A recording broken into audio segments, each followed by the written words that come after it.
J'ai du mal à croire, mais dans quelques jours, je pars à mon premier pèlerinage. J'ai hâte à partir et en même temps, je suis inquiète parce que j'attends beaucoup de ce voyage. Je sais que je vais passer dans les endroits magnifiques et je pense que ça va me changer.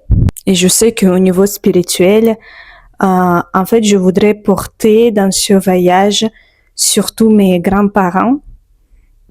Euh, c'est très émouvant, mais en fait, vous savez, je suis née à l'Union soviétique.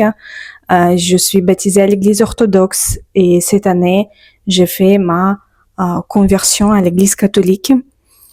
J'ai découvert l'apparition de Vierge Maria Fatima et je savais pas avant.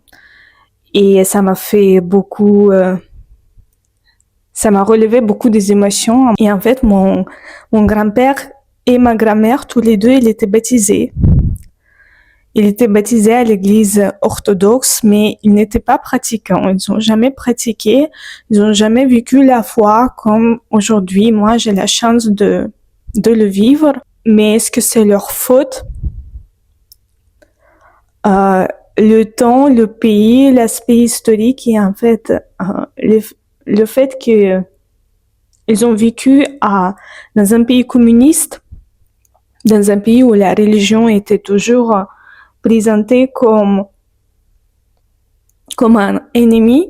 Moi, je pense que la foi, c'est le choix de chacun, c'est la liberté de chacun, croire ou non.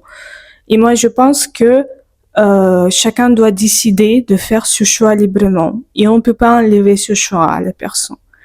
Et c'est pas bien de forcer la personne à croire, c'est pas bien de forcer rentrer dans une église et pas dans l'autre, mais on peut pas interdire à la personne de croire.